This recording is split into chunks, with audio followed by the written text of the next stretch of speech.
Desde o início da pandemia, a SEMPRE, Secretaria de Promoção Social e Combate à Pobreza de Salvador, identificou 82 crianças e adolescentes em condição de trabalho infantil. Isso no período de 14 de março a 5 de junho. 116 crianças e 52 adolescentes também foram flagrados sofrendo algum tipo de violação de direito. A gente vai saber mais sobre esse panorama conversando agora com a nova secretária municipal de Promoção Social e Combate à Pobreza de Salvador, Juliana Portela, nossa convidada aqui no Issa Bahia. Seja bem-vinda, muito obrigado por aceitar nosso convite. Bom dia, Juliana. Bom dia, Jefferson. Bom dia, Fernando. É um prazer falar com todos os ouvintes do Grupo à Tarde. Pois é, Juliana, a gente sabe que o combate ao trabalho infantil, assim como o combate à violação dos direitos das crianças e adolescentes, não se limita a identificar ou tirar das ruas crianças que estejam sujeitas a esse tipo de violação, mas também combater as causas desse problema. Como é que a SEMPRE atua no combate às causas do trabalho infantil e da violação dos direitos em geral das crianças e adolescentes? Então, nesses 3 meses de pandemia do coronavírus em Salvador, a Secretaria de Promoção Social e Combate à Pobreza, a SEMPRE, intensificou as ações voltadas às pessoas em vulnerabilidade social em toda a cidade. Então, durante todo esse período, mais de 43 mil atendimentos em todos os 36 bairros que passaram por medidas de restrição à proteção em vida foram realizados.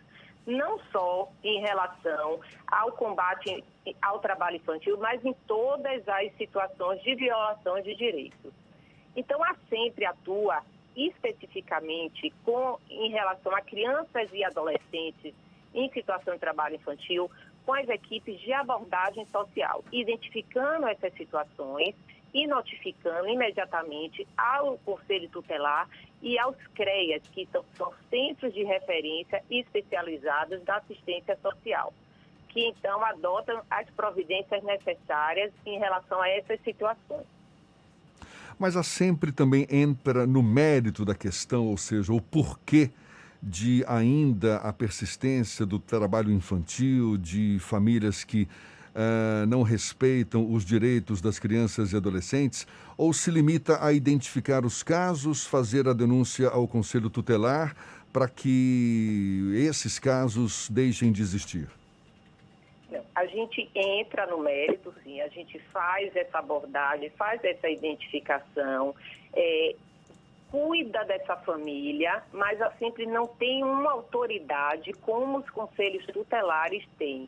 Entende? Então, a gente é um serviço socioassistencial de sensibilizar essa família. Então, se é uma situação, por exemplo, de mendicância, se essa criança e essa família está numa sinaleira, então a gente aborda essa família, inclusive a gente oferece um transporte de retorno ao lar dessa família, se identifica que essa família precisa de um benefício eventual de uma cesta básica, a gente referencia a família, inclusive, no CRAS, que é o Centro de Referência de Assistência Social, para que essa família tenha o cuidado, tenha um suporte de ter uma cesta básica de uma forma sistemática para que não retorne para aquele território, para ficar naquela situação e expor aquela criança, aquela violação de direitos. Então, a SEMPRE, ela adota as providências necessárias. Agora, a SEMPRE não tem uma autoridade, como o Conselho Tutelar, por exemplo, tem, de adotar uma medida protetiva, se for necessário até, de fazer um acolhimento institucional daquela criança, se for o caso, em caráter temporário, se precisar. A SEMPRE não tem essa autoridade que o Conselho Tutelar tem.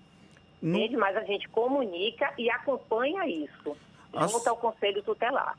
A SEMPRE tem, por exemplo, uma situação de acolhimento temporário dessas famílias que se encontram em situação de rua, até, por exemplo, a viabilização de um aluguel social ou de algum outro tipo de benefício que permita que essa família em condição de vulnerabilidade saia desse ambiente? Então, durante esse período de pandemia, a SEMPRE já criou 9 unidades de acolhimento emergenciais. Foram criadas mais de 600 vagas, que foram somadas a outras 12 unidades de acolhimento já existentes para pessoas em situação de rua e migrantes. Então, hoje a Sempre conta com 21 unidades de acolhimento institucionais e emergenciais. Isso são mais de 1.200 vagas. Só durante este período de pandemia, já realizamos mais de 1.700 acolhimentos. São unidades para pessoas em situação de rua e migrantes. Essas unidades são organizadas, inclusive, por perfis. Então, nós dispomos de unidades para homens, unidades para mulheres, para casais e unidades, inclusive, para famílias. Então, essas unidades para famílias estão, inclusive, à disposição de famílias que estão nessa situação de rua. Então, quando as equipes de abordagem social identificam famílias nessas situações com crianças em logradouros públicos, a gente dispõe, bota à disposição para acolhimento. Então, as famílias que aceitam os nossos serviços podem ir, sim, para essas unidades.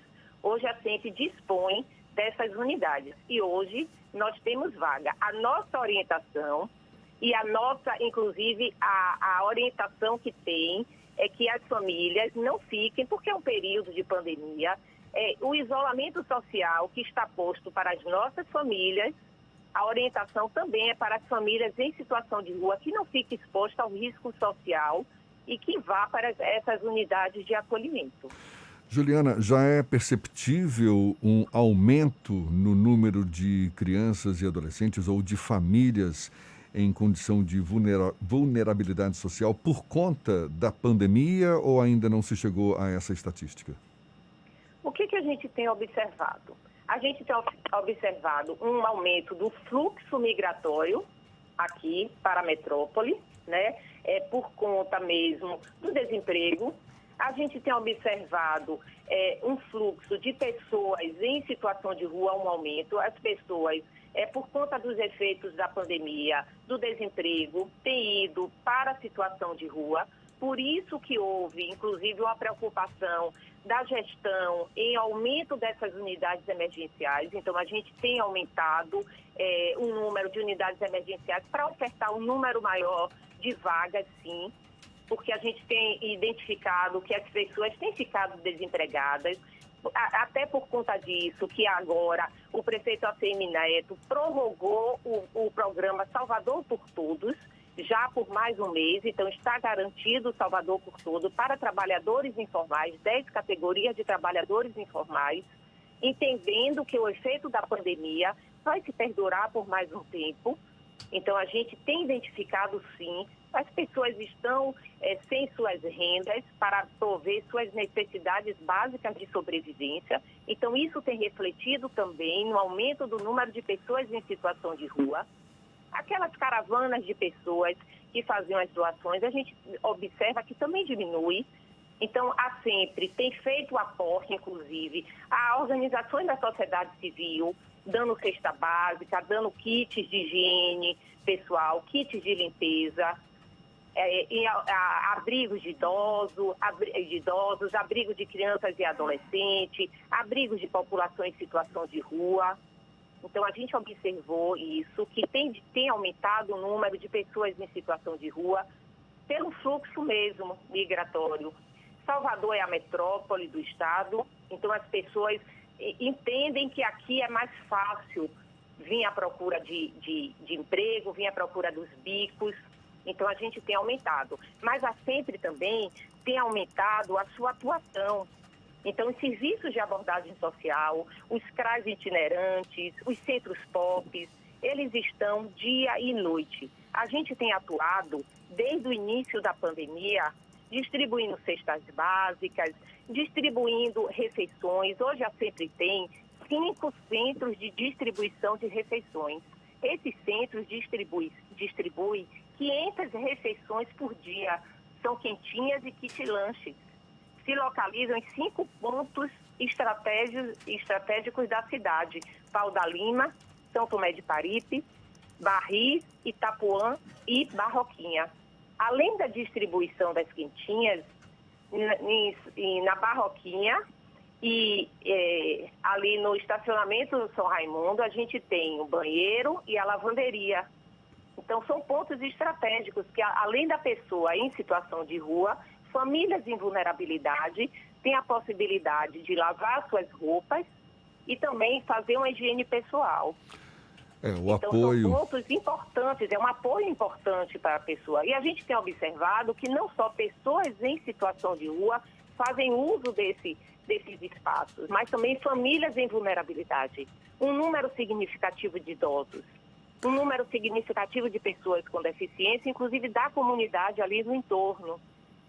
Então, é um serviço importante, estratégico, que foi criado nesse período da pandemia.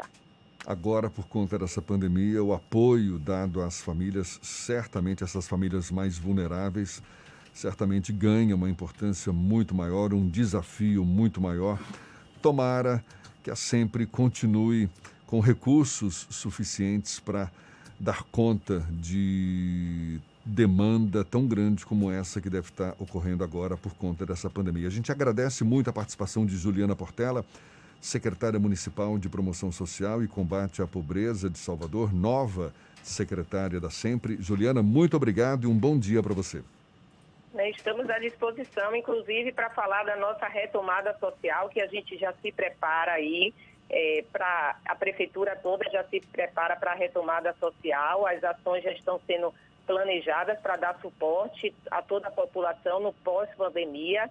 A gente também já está definindo os nossos protocolos de retomada dos nossos serviços, né? Porque é importante que a gente retome os nossos serviços, trabalhando para diminuir os efeitos da crise, né, aos nossos cidadãos e, claro, preservando sempre os direitos, garantindo a dignidade das pessoas e resgatando todos os sonhos e os seus projetos de vida, que essa é a nossa missão, cuidar e amparar das pessoas mais vulneráveis da nossa cidade. Maravilha, ótima pauta, a gente vai estar tocando nesse assunto sim. Rodrigo Tardio em breve estará agendando mais esse papo com você, então muito obrigado mais uma vez. A gente lembra, essa conversa vai estar disponível logo mais nos nossos canais no YouTube, Spotify, iTunes e Deezer. Agora 22 minutos para as 8 na Tarde FM.